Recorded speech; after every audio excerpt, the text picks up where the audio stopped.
I'm Peggy Hall from thehealthyamerican.org, and I want to dig a little deeper into the law regarding civil rights in California schools. This is an area that I think has been overlooked. Now, you know me, as an educator for 30 plus years, I have worked at the university level, the college level, I've worked in corporations, I've worked in media. I was the director, well, in education, I was the director of teacher training programs at the University of California, Irvine. So I've done a lot with K-12 teachers, and I've done a lot with education, a lot with communication, and a lot with learning about the law. My background also is in politics and international relations. I've done a lot of research and published articles, media appearances, and so forth. And I tell you that just so that you know how much I love to do this research. And in that, my background being in education, also health and politics, it's just a perfect intersection for everything that's going on right now. So I want to share with you what I've uncovered. For the last several weeks, last several months actually, I have been working very hard to bring information to the forefront all about civil law, civil rights, our constitutional rights, our human rights, because that's what's really being violated here. There has been so much information about the science and the medicine of masks, and I've spoken out against the requirement for wearing masks, not only because they restrict your flow of oxygen.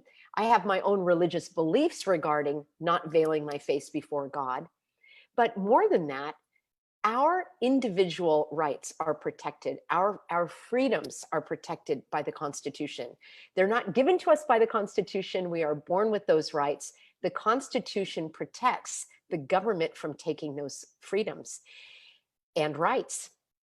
And they are taking those freedoms and rights, aren't they? So I wanted to uncover for you what's going on in California. And I realize some of you may be watching this and you may not live in California. And I encourage you to do the digging like I have done in your own area. And by the way, thank you so much to those who have been doing the research and modeling their work on mine. I would ask if you would give an attribution to my work. So if you're going to be copying something and putting it on your website or duplicating some of the materials that I've created, if you would say this was created by Peggy Hall or put in attribution. And the reason why is sometimes people think that I did create things that I didn't, and they'll associate me and my work with things that I'm not associated with. And so I would like it to be clear as to what I've created, what others have created, what my voice is, and so forth. So I thank you for that. What I would like to do now is I would like to share with you some very interesting laws regarding education in the state of California. I wouldn't be surprised if these same laws exist in your state. So let's take a look here, shall we? I'm going to share my screen and we will take a look at this first law I want to show you. And this is Title V.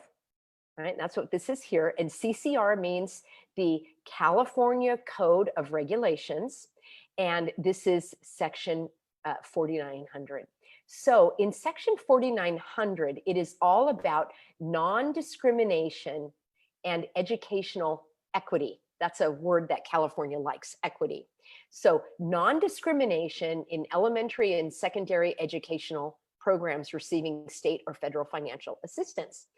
It says that the purpose of this section is to ensure compliance with federal and state non-discrimination laws. All right, those of you are very familiar with our civil rights in California, which is California Civil Code 51. And there's also federal civil rights, and that I've spoken about at length. And here, there's also an education. There's a law that oversees the education, educational equity. And here it says that no person in the state of California shall be subjected to discrimination or any other form of illegal bias, including harassment. So you may not be discriminated against or harassed. No person in the state of California. Wow, that's pretty broad, right? No person shall be excluded from participation in or denied the benefits of any local agency's program. Local agency would be your elementary school or your high school. Or you may not be discriminated against, you may not be excluded from participation or activity on the basis of sex, sexual orientation, gender, race, ancestry, national origin, religion, or mental or physical disability. Why does this matter? Many individuals like me find that veiling your face, veiling one's face, is in opposition to their religious beliefs. All right. In the religion of Islam, veiling the face is, for many, a symbol of submission and modesty and other things. But in the religion of Islam veils the face, not the religion of Christianity. And it doesn't even need to be the religion of Christianity. If your religious beliefs prevent you from veiling your face, your religious beliefs are protected or should be protected by law.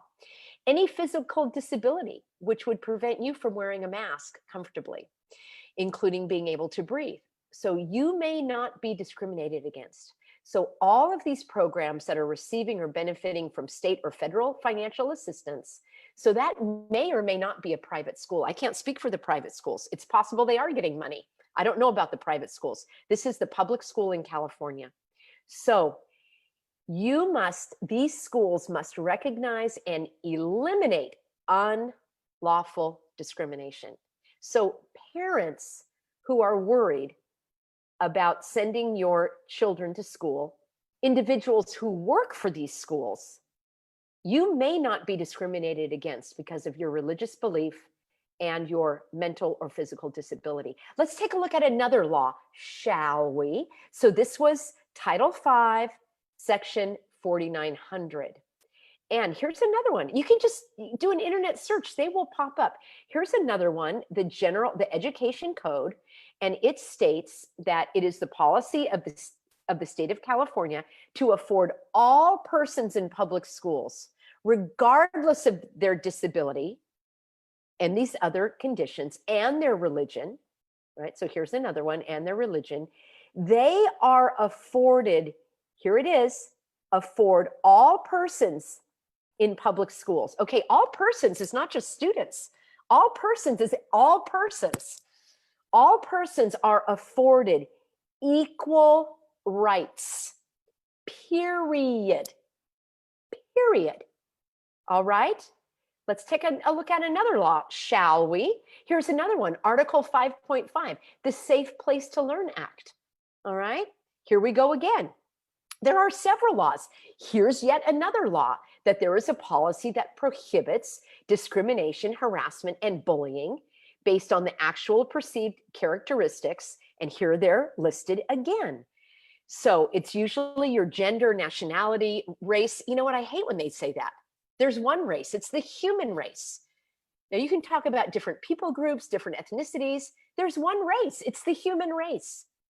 So you may not, this policy prohibits discrimination, harassment, and intimidation and bullying, which means your supervisor may not bully you if you are an employee of a public school based on your, here we go, your blah, blah, blah, blah, blah. Your religion is one of those, right? So your religious beliefs, your disability, which we spoke of, you are unable to function with the mask on because you need to breathe.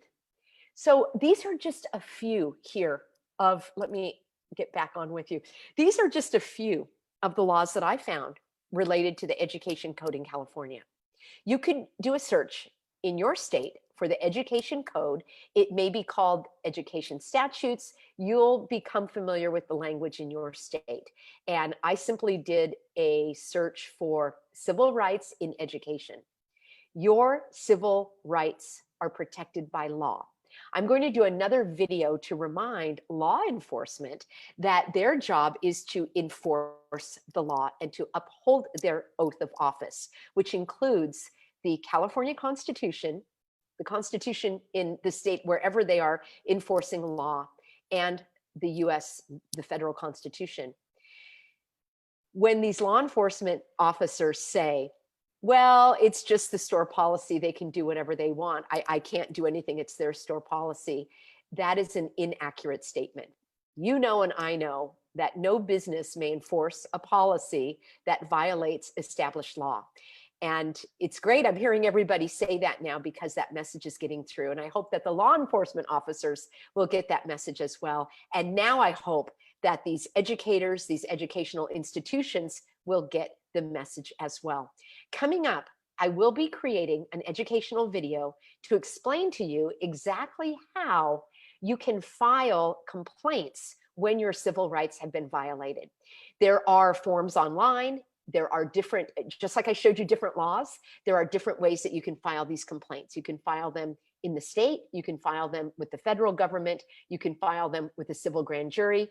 And I want to walk you through that to give you an idea and an overview as to what to include in your complaint so that it will get the attention that it deserves. So I thank you everybody for being on board with me here. We need all hands on deck at thehealthyamerican.org. Please sign up for the free email. I send these email newsletters frequently throughout the week to keep you updated on news, on action steps, and most of all, just to keep you connected.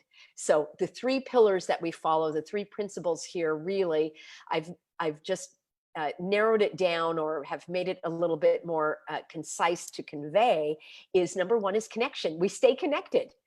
Number two is education. That's what I'm doing here. And that's what many of you are doing as healthy Americans throughout the country and the world. We have, because it's the American spirit that I speak of when I speak of the healthy Americans, the American spirit in terms of desiring liberty and freedom and truth. And I know you stand with me. And the third is action. Action will lift you out of despair, regardless of the results. Keep taking that action. I will be here to support and encourage and applaud you every step of the way. So thanks again, everybody. Great to see you here, and I'll see you very soon in my next video.